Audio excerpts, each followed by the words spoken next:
welcome to the Topical Hour. Today, we're obviously taking a look at Batman Arkham City, and this might be obvious, but this is one of the best games of all time. But what if that wasn't obvious? What if we took a look at this game that no one else is willing to? What if we were honest and just admitted that this game isn't very good? Yeah, that's right, this game's downright bad.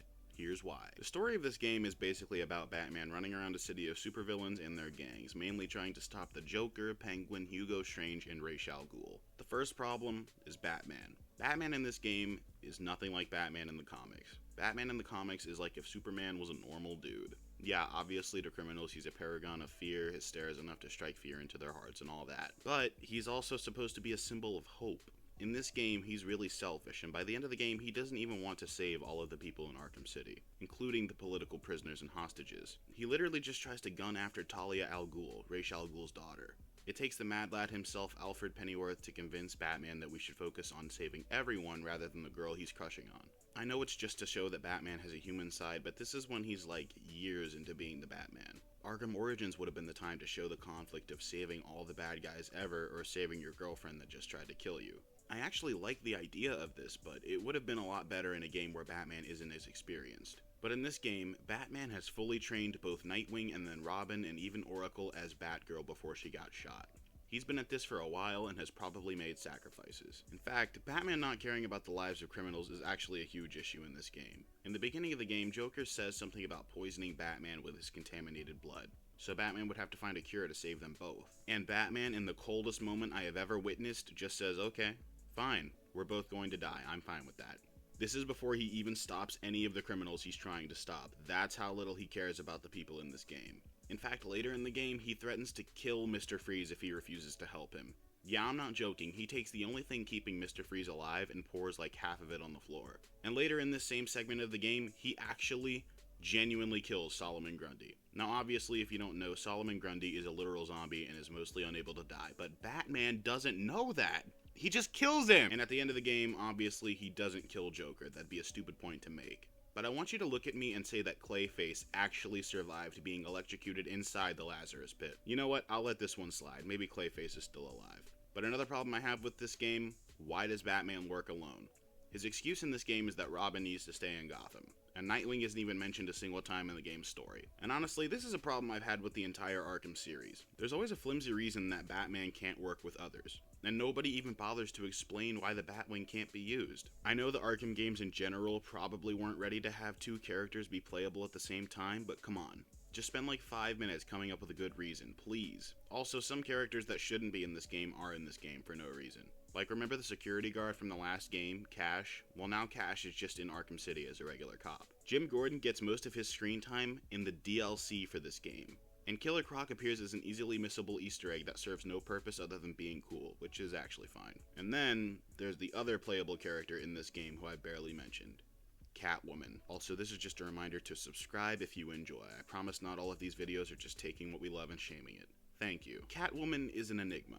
Almost nothing about her character makes sense, except for her fantastic voice acting. The way she travels around Arkham City makes no sense and makes it seem like her whip is 4 times longer than it actually is. Her gadgets are pretty much useless. Her thief vision somehow mimics Batman's predator vision even though they're just goggles. Even story-wise, she doesn't make much sense. Batman does a lot in the span of the 10 hours that this game takes place, and all Catwoman does is escape being captured by Two-Face, find Poison Ivy, and then break into a vault with her. And then she helps Batman a bit at the end. It takes her 10 hours to do that. Granted, she's knocked out by an explosion at some point, but I feel like she wouldn't be out for more than an hour or two. This game does not make sense. If you ask me, the characters that should have been in this game are the ones that are from the DC universe as a whole. Imagine if Superman showed up in this game to ask what's going on with Batman City.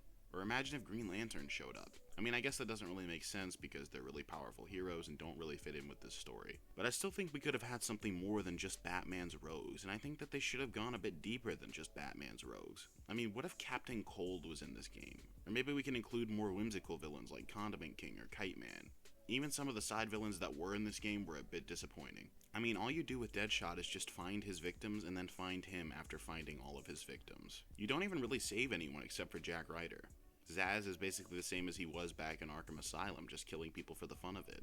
I mean, I guess we get more of his backstory, but still, I want a little bit more. He's just a bald guy with a knife. And take a look at Killer Croc and Calendar Man. People like those villains where they're just setting up the next game. Why couldn't they have made Hush an actual villain in this game rather than just making him a really small side villain in the next game? But I think the number one issue is the fact that Joker is killed at the end of this game. I mean, seriously, why would you even attempt to kill Joker, especially when you know what you're probably going to be doing with the next game? And you also have to consider that Arkham Origins was about to go into development for 2 years. That does not make any sense. I really admire the bravery behind killing the Joker, but it wasn't really thought out, and it really only set up the DLC, not actually the next 2 games. And maybe it's foolish to even mention this, but Oracle is like barely in the game. She comes in halfway through when you're still trying to defeat Penguin, and she's not even in it that much. You only really get a lot of her when you're doing side missions, and only a few of them. But even aside from the characters, the plot of this game in general is pretty contrived. First, we have to save Catwoman from Two-Face because of something that happened between this game and the last game. But then Joker also tries to kill her. So Batman tracks down the Joker and finds out he's sick now. So Batman gets knocked out by a bat, which is already a stretch, but Joker also does not kill him, does not take off his mask, and gives him a rundown of the situation like a briefing meeting. So then, Batman goes and frees Mr. Freeze from Penguin's lair and gets him to make a cure, but he needs a special ingredient, but the ingredient also has to be from someone immortal, but luckily the guy we need to find has a ninja that was captured by Penguin, so we get the guy's blood, and we give it to Mr. Freeze, but he changes his mind and wants Batman to do something for him.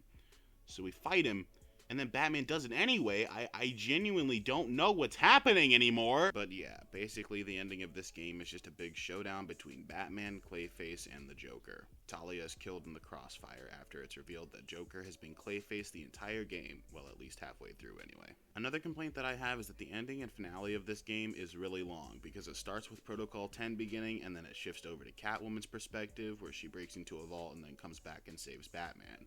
At least if you choose the right ending anyway. Then we have to get some codes from a helicopter so we can get into the Arkham City management facility. We then climb Wonder Tower and defeat all the guards of Hugo Strange. But then Hugo Strange is killed by Ra's al Ghul and the building explodes, and Batman and Ra's al Ghul both jump out. And then Ra's al Ghul is killed upon landing while Batman glides down safely. Actually, Ra's al Ghul kills himself to spite Batman on the way down, and is then skewered on an Arkham City sign.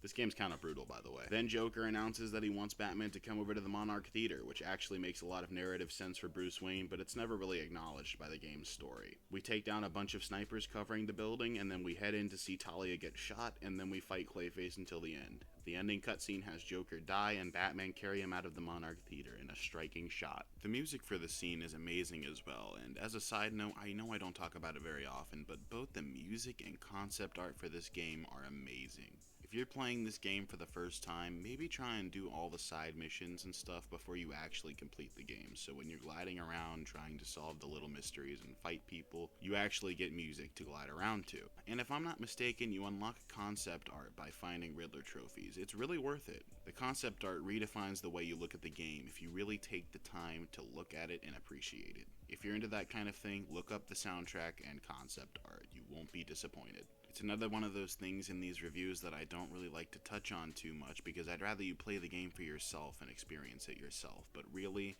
I know that it's easy to go over the concept art and music as something that doesn't matter. So yeah, the story and characters are both absolutely abominable and terrible. If there's one thing about this game that's pretty much impossible to criticize, it's the gameplay. I guess you could argue that they only improved on Arkham Asylum's style and mechanics, but that's a stupid argument. Nothing like what I've said so far. However, to deny that the combat is so improved, smooth, and satisfying is pointless. Yeah, Arkham Asylum made you feel like Batman, but this game makes you feel like Batman. However, I'm not done with my issues with this game. The remaster of this game has got to be on my list of top 5 worst remasters I've ever played. When you're actually gliding around, the frame rate dips to like half. The only good looking character model in the remaster is Mr. Freeze, everything else is a downgrade. The only good change is the rain in Arkham Asylum, and that doesn't do much for this game. Looking past the remaster though, the base game has a terrible story, copycat gameplay from the first game, incoherent and messy characters, and a terrible remaster. This game is the absolute bottom of the barrel when it comes to video games, and no one in their right mind would play it past the intro. Batman kills people, Catwoman's whip is longer than the length of this game, and the remaster is comparable to throwing a cheaper coat of paint over the original. So you might be wondering what the number score is. Well, it gets a 10 out of 10. Like I said, most of this rant was just me nitpicking over things that don't matter, and honestly, going over the story trying to find things to pick apart made me like the game more, if that makes any sense.